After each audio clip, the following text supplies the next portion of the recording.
GDP number one இருக்க state பெட்டரா இல்லனா public service life quality and development அதிகமா இருக்க ஸ்டேட் பெட்டரா? அன்பான சப்ஸ்கிரைபர்ஸ் இருக்கும் அன்பு சொல்லத்தின் அன்பான வணக்கம். ஸ்டாட்ஸ்க்கு வெல்கம். இன்னைக்கு நம்ம ஒரு இன்ட்ரெஸ்டிங்கான கம்பேரிசன் வீடியோ தான் பார்க்க போறோம். மகாராஷ்டிரா விசஸ் தமிழ்நாடு. மகாராஷ்டிரா இந்தியாவோட எக்கனாமிக்ல ஒரு பெரிய பிக்கஸ்ட் ஒரு பவர்ஸ்னு சொல்லலாம். அண்ட் தமிழ்நாடு பாத்தீங்கன்னா ஆட்டோமொபைல் பேலன்ஸ் டெவலப்மெண்ட்டுக்கு ரொம்ப ஒரு ஃபேமஸான சிட்டி தான் தமிழ்நாடு.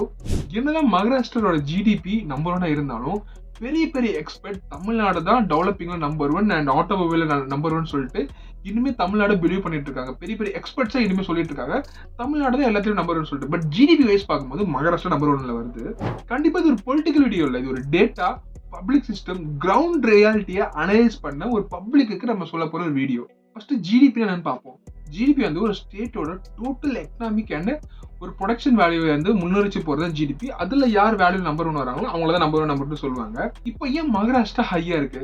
ஸோ மகாராஷ்டிரால வந்து பாத்தீங்கன்னா மும்பை இருக்கு. ஸோ இங்க வந்து பாத்தீங்கன்னா மேஜரா பினான்சியல் கேபிட்டல், ஸ்டாக் மார்க்கெட், எல்லா கார்பரேட்டோட ஹெட் குவார்டர்ஸ், எக்கச்சக்கமான போர்ட்ஸ், சினிமா இண்டஸ்ட்ரி வந்து பாத்தீங்கன்னா மகாராஷ்டிரால பூந்து விளையாடிட்டு இருக்காங்க.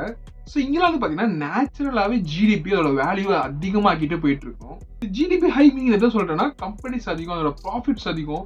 ஸோ பெரிய பெரிய ப்ராஃபிட்ஸ் அதிகமான கம்பெனிஸ் எல்லாமே மகாராஷ்டிரால தான் இருக்கு. ஸோ அதனாலதான் அதோட ஜிடிபி வேல்யூ பயங்கர ஹையா இருக்கு. பட் அது டைரக்டா government schools, government hospitals, government ரோட்ஸா இருக்கட்டும், கவர்மெண்ட் ஃபெசிலிட்டிஸா இருக்கும், இதெல்லாம் இந்த ஜிடிபி கால்குலேட் ஆகாது. ஸோ இப்போ நம்ம தமிழோட ஸ்ட்ரென்த்தை பார்க்க போறோம். ஜிடிபி மட்டும் இல்லைங்க, human development, infrastructure, industrial spread, இது எல்லாமே ரொம்பவே பேலன்ஸா தமிழ்நாட்டில் இருக்குங்க. ஸோ மகாராஷ்டிரா வந்து பார்த்தீங்கன்னா எக்கனாமிக் மோஸ்ட்லி சிட்டிக் சென்ட்ரிக்கா இருக்கும். எக்ஸாம்பிள் பார்த்தீங்கன்னா மும்பை எடுத்துக்கலாம், புனேவை எடுத்துக்கலாம். ஸோ இதெல்லாம் சிட்டிக் சென்ட்ரிக்கா இருக்கும். பட் தமிழ்நாடுல என்னன்னா இண்டஸ்ட்ரீஸ் வந்து மொத்த தமிழ்நாடு ஆக்குப்படி இருக்கும். ஸோ மகாராஷ்டிரா என்ன பார்த்தோம், புனே, மும்பைன்ற ஒரு 2-3 சிட்டி தான் பார்த்தீங்கன்னா மேஜர் இடத்த எல்லாம் ஆக்குபை பண்ணிட்டு இங்கே தான் டெவலப்மெண்ட்ஸ் இருக்கும். பட் தமிழ்நாட்டில் அப்படி இல்லை. தமிழ்நாடு பார்த்தீங்கன்னா சென்னையில் டெவலப்மெண்ட் இருக்கும், கோயம்புத்தூர்ல இருக்கும், மதுரையில் இருக்கும், தூத்துக்குடியில இருக்கும், திருச்சியில இருக்கும். ஸோ கோயம்புத்தூர்ல எக்கச்சக்கமா, கன்னியாகுமரி, எல்லா இடத்துலயும் இன்ஃப்ராஸ்ட்ரக்சர், மேனுஃபேக்சரிங், ஸோ அந்த ஊர் சம்மந்தப்பட்ட விஷயங்கள்லாம் பார்த்தீங்கன்னா டெவலப்மெண்ட் ஆகிட்டே இருக்கும். ஸோ இதான் வந்து பார்த்தீங்கன்னா தமிழ்நாடு. ஸோ எக்ஸாம்பிள் வந்து பார்த்தீங்கன்னா சென்னை ஐடி ஆட்டோமொபைல் இண்டஸ்ட்ரி அதிகமா இருக்கும், கோயம்புத்தூர்ல மேனுஃபேக்சரிங் டெக்ஸ்டைல் அதிகமா இருக்கும், ஒசூர்ல எலக்ட்ரானிக்ஸ் ஆட்டோமொபைல் அதிகமா இருக்கும், திருச்சியில இன்ஜினியரிங் சம்பந்தமான விஷயம் அதிகமா இருக்கும், திருப்பூர்ல வந்து பாத்தீங்கன்னா கவர்மெண்ட் எக்ஸ்பர்ட்ஸ் அதிகமா இருக்கும், மதுரையில சர்வீஸ் பிளஸ் சுமார் இண்டஸ்ட்ரி எக்கச்சக்கமா அதிகமா இருக்கும். ஸோ இதெல்லாம் என்ன பண்ணுதுன்னு பாத்தீங்கன்னா மக்களை மைக்ரேஷன் ஆகி வேற ஒரு ஸ்டேட்டுக்கோ வேற ஒரு கண்ட்ரிக்கோ வேலைக்கு போகாம தடுக்குது. ஸோ இங்க இருக்கிற ஓன் கிரௌத் வந்து அதிகமாகுது. ரூரல் சைடு வந்து பாத்தீங்கன்னா ஆப்பர்ச்சுனிட்டி அதிகமா கொடுக்கப்படுது. ஸோ இதனால பேலன்ஸ் கிரௌத் வந்து பாத்தீங்கன்னா தமிழ்நாட்டில் டெவலப் ஆயிட்டு இருக்கு. ஸோ இதுதான் வந்து பாத்தீங்கன்னா ஜிடிபி நம்ம கம்பேர் பண்ணும்போது லாங் சஸ்டைனபிள் மாடலுக்கு ஸோ தமிழ்நாடோட கிரௌத் தான் இம்பார்ட்டன் நம்ம தோணப்படுது. ஸோ அது மட்டும் இல்லாம இன்ஃப்ராஸ்ட்ரக்சர் டெவலப்மெண்ட்ல வந்து பாத்தீங்கன்னா தமிழ்நாடோட கன்சிஸ்டன்சி ரொம்ப அதிகமா இருக்கு. எலக்ட்ரிசிட்டி ஆகட்டும், நம்ம கரண்ட் போறது வேற விஷயம். எலக்ட்ரிசிட்டி தமிழ்நாடு பூரா எல்லா ஊருக்கும் கொண்டு போய் சேர்த்திருக்காங்க. இன்னுமே ஒரு சில மலைப்பகுதிகளை கொண்டு போக முடியல, அது கவர்மெண்ட் பார்த்துட்டு இருக்கு. பட் அதை தவிர்த்து எல்லா ஊருக்கும் எலக்ட்ரிசிட்டி கொண்டு போயிருக்கு. அண்ட் மேஜரான விஷயம் ரோட் கனெக்டிவிட்டி. ஒரு ஊருக்கு தமிழ்நாடு ரோட்ல கனெக்ட் பண்ணோம்னா எந்த ஊர்ல இந்த டெசர்ட் மாதிரியோ காட்டுக்குள்ள பூந்து போற மாதிரிலாம் இல்லை, எல்லா ஊருக்கும் ரோட் கனெக்டிவிட்டியை தாராளமா கொடுத்துருக்காங்க. அண்ட் இன்னும் மேஜரான விஷயம் பார்க்க போறதுன்னா பப்ளிக் டிரான்ஸ்போர்ட், கவர்மெண்ட் பஸ் வந்து பாத்தீங்கன்னா தமிழ்நாட்டுல A to Z எல்லா ஊர்லயும் இருக்கு. எங்க வேணா அந்த தமிழ்நாட்டுல எந்த நேரத்துல வேணா நம்ம ஏறி இறங்க முடியும். ஒரு சில ஊர்ல டைமிங் இருந்தாலும் அந்த ஒரு கனெக்டிவிட்டி நம்ம ரோட் டிரான்ஸ்போர்ட் கொடுத்துருக்காங்க. அது மட்டும் இல்லாம கடல் வழியை நம்ம வந்து வணிகம் செய்யறதுக்கு பாத்தீங்கன்னா சென்னை போர்ட்டா இருக்கட்டும், நாகப்பட்டினம் போர்ட்டா இருக்கட்டும், அண்ட் அது மட்டும் இல்லாம தூத்துக்குடி போர்ட்டா இருக்கட்டும், எக்கச்சக்கமான போர்ட்ஸ் வந்து பாத்தீங்கன்னா தமிழ்நாட்டுல இருக்கு. ஸோ இதெல்லாம் ஏன் சொல்றேன்னா மகாராஷ்டிரால நம்ம சொன்ன விஷயங்கள் எல்லாமே புனே, மும்பையை சுத்தி மட்டும்தான் இருக்கும். அதோட ரூரல் ஏரியாஸ்ல எந்த ஒரு டெவலப்மெண்ட்ஸும் எந்த ஒரு முன்னெடுப்புகளும் இருக்காது. இந்த ரூரல் ஏரியா சுத்தி ஆக்குபை பண்ணி ஓடிக்கிட்டே இருப்பாங்க. மும்பையிலும் சரி அண்ட் புனேலும் சரி இந்த டெவலப்மெண்ட்ல அங்க மட்டும்தான் இருக்கும். ஸோ அதனால ஒரு ஜிபி வழி ஒரு ஏரியா சுத்தி போயிட்டு இருக்கும். பட் தமிழ்நாட்டில் அது பேலன்ஸ்டா இருக்கும். அண்ட் தமிழ்நாட்டில் இன்னும் மேஜர் பிளஸ் என்ன பார்க்கப்படுதுன்னா government schools and government hospitals. மற்ற ஸ்டேட்ஸ் கம்பேர் பண்ணும்போது தமிழ்நாட்டில் நிறைய கவர்மெண்ட் ஸ்கூல்ல போய் பசங்க படிக்கிறாங்க.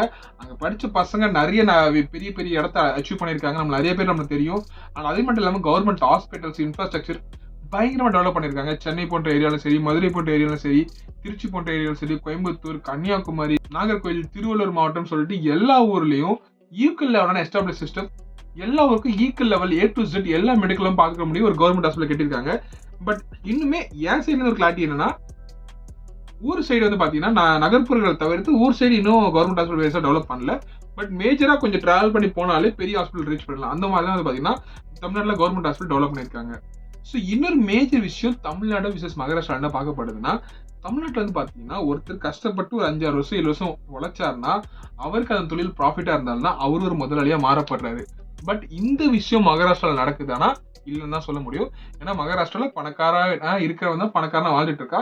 அங்கே ஒரு வேலைக்கோ அங்கே மும்பைக்கு நம்ம ஒரு வேலைக்கோ ஓடிட்டு இருந்தா அந்த கம்பெனியில் வேலை செஞ்சுட்டே நம்ம காலத்தை ஓட்டி நம்மளால வீடு வாங்க முடியாது, ஒரு இடத்துல செட்டில் வாங்க முடியாது. பட் தமிழ்நாட்டில் இது அப்படி கிடையாது. நம்ம ஒரு இடத்துல சென்னைக்கோ இங்க வந்து வேலை செய்ய வந்துட்டோம்னா இங்க நம்மளால நினைச்ச ஒரு 5-6 வருஷம் 8 வருஷம் கஷ்டப்பட்டோம்னா சென்னையில ஒரு வீடு வாங்கி செட்டில் ஆக முடியும். பட் மும்பையில சாத்தியமான கேட்டால் நம்ம அந்த அளவுக்கு நம்மளோட சேலரி ஸ்கேல் டெவலப் ஆனால் மட்டும்தான் அங்கே அதெல்லாம் சாத்தியம் இருக்குது. பட் நார்மலான மனுஷனால அங்கே வீடெல்லாம் வாங்க முடியாது, அங்கே போய் செட்டில் ஆக முடியாது. ஃபுல்லாக ஆக்குபை பண்ணிட்டாங்க மகாராஷ்டிரா புனேல எல்லாத்துலேயும். பட் ரூரல் ஏரியாவில் வந்து பார்த்தீங்கன்னா பிஸ்னஸ் டெவலப்மெண்ட் க்ரோத் எல்லாம் கம்மியாக இருக்குது. பட் தமிழ்நாட்டில் அப்படி இல்லை. என்னால் மதுரையிலையும் போய் சஸ்டெயின் பண்ண முடியும், எனக்கு ஒரு வேலை தெரிஞ்சால் மதுரையில போய் சஸ்டெயின் பண்ண முடியும், எனக்கு சில விஷயங்கள் தெரிஞ்சால் கோயம்புத்தூர்ல போய் சஸ்டெயின் பண்ண முடியும். ஸோ இந்த மாதிரி விஷயங்கள் பார்த்தீங்கன்னா மகாராஷ்டிரா அண்ட் தமிழ்நாடு கம்பேரிசன்ல அதிகமாக இருக்குது. ஸோ இதெல்லாம் வச்சு நான் மகாராஷ்டிரா தப்பா சொல்றேன் இல்லை, மகாராஷ்டிரா தான் இந்தியாவோட எக்கனாமிக்ஸ்க்கு ஒரு பெரிய பேக் போனா இருக்குது. பட் சில பல குறைகளும் இருக்குது. ஒரு லாங் டேர்ம் சர்வேக்கு நீங்க மகாராஷ்டிரால போய் சஸ்டெயின் பண்ணணும்னு நினைச்சீங்கன்னா அது கஷ்டம். தமிழ்நாட்டில் அது பாசிபிள் தான் நான் சொல்லிட்டு இருக்கேன். ஸோ இதோட ஃபைனல் கன்க்ளூஷன் என்னன்னா, ஜிடிபி வைஸ் மகாராஷ்டிரா தான் பயங்கர ஸ்ட்ராங்கா இருக்கு. பட் தமிழ்நாட்டில் infrastructure, public services, long time implement, long time நம்ம இன்வெஸ்ட் பண்ண போற விஷயம் எல்லாமே பார்த்தீங்கன்னா நம்பி பண்ணலாம். இது எல்லாமே தமிழ்நாட்டில் ஸ்ட்ராங்கா இருக்கு. இதுல ரியல் லைஃப் ஸ்டைல் என்னன்னு பாத்தீங்கன்னா, ஒரு மனுஷன் ஒரு வாழ்க்கையில முன்னேறனா ஒரு கம்பெனி மட்டும் க்ரோ ஆகக்கூடாது, அந்த மனுஷனும் க்ரோ ஆகணும். இது தமிழ்நாட்டில் க்ரோத் ஆவான்னு நம்பிக்கை இருக்குது. இது மகாராஷ்டிரால கம்பெனிஸ் தான் பீம் பண்ணிட்டு ஓடிட்டு இருக்கும், அவங்க தான் நம்பர் 1 பொசிஷன்ல போயிட்டு இருப்பாங்க. தமிழ்நாட்டில் அப்படி இல்லை, ஒரு பீப்புளும் க்ரோத் ஆகலாம். ஸோ இப்போ நீங்க சொல்லுங்க, ஜிடிபி முக்கியமா இல்லைன்னா பப்ளிக் இன்ஃப்ராஸ்ட்ரக்சர் முக்கியமானு சொல்லிட்டு கமெண்ட் பாக்ஸ்ல கமெண்ட் பண்ணுங்க. இந்த வீடியோ உங்களுக்கு பிடிச்சா மறக்காம லைக் பண்ணுங்க, ஷேர் பண்ணுங்க, சப்ஸ்கிரைப் பண்ணுங்க. இன்னொரு புது வீடியோல நான் உங்களுக்கு சீக்கிரமா சந்திக்கிறேன். பாய்.